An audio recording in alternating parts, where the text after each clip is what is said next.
Relativisme ialah satu pandangan falsafah yang menyatakan bahwa kebenaran, morality, pengetahuan, atau nilai bergantung kepada konteks budaya, sejarah, atau individu, dan bukan bersifat mutlak atau universal.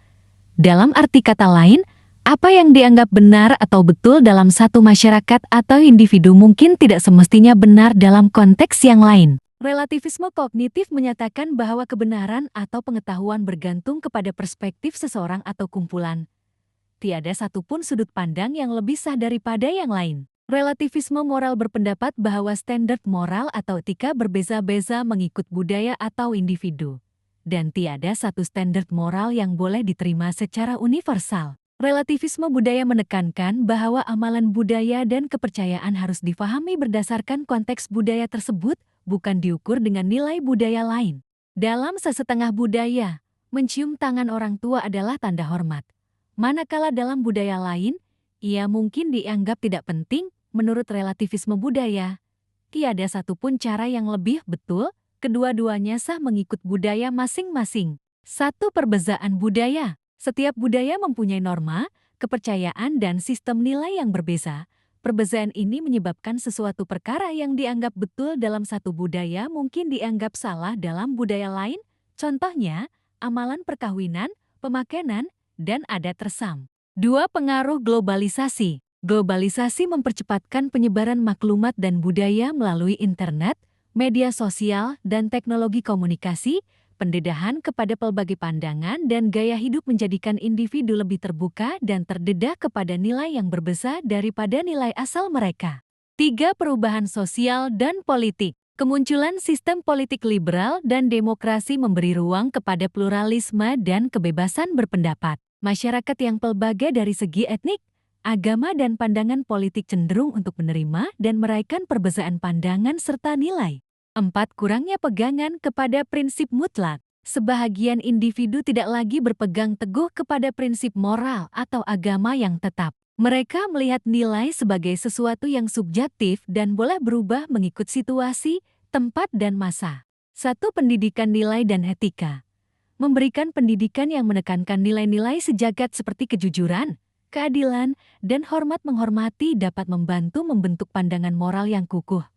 Pendidikan harus merangkumi aspek moral, agama, dan sifik agar pelajar dapat membedakan antara betul dan salah secara objektif. 2. Pengukuhan agama dan moral. Masyarakat perlu digalakkan untuk kembali kepada ajaran agama dan prinsip moral yang tetap.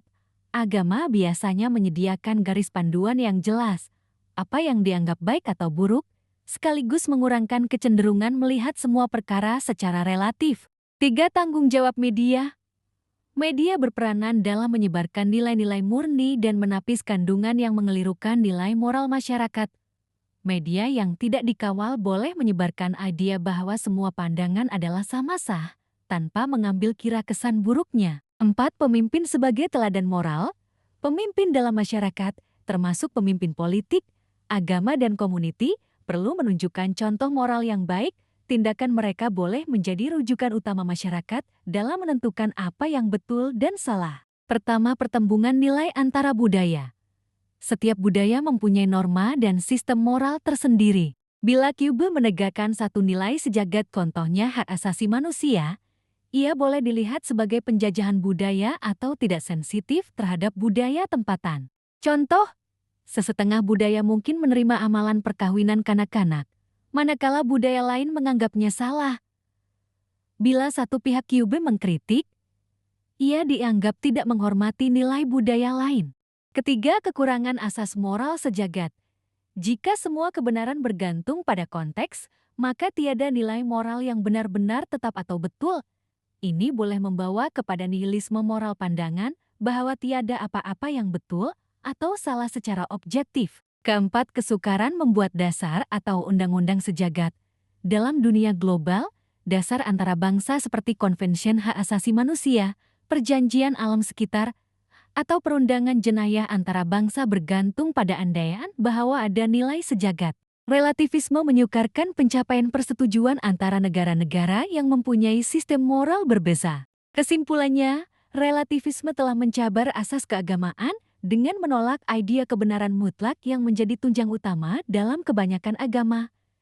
Dengan menganggap semua pandangan dan kepercayaan adalah sama sah, relativisme telah melemahkan kepastian dan keyakinan terhadap prinsip keagamaan yang tetap dan tidak berubah. Dalam masyarakat modern yang semakin terbuka dan majmuk, fahaman ini bukan sahaja mencetuskan kekeliruan dalam kalangan individu terhadap nilai dan ajaran agama, malah turut mewujudkan perpecahan apabila tiada lagi garis pemisah yang jelas antara yang benar dan yang salah. Justru, penting untuk masyarakat menilai semula pengaruh relativisme agar pegangan agama kekal kukuh sebagai panduan dalam kehidupan, tanpa terhakis oleh arus pemikiran yang terlalu liberal dan longgar.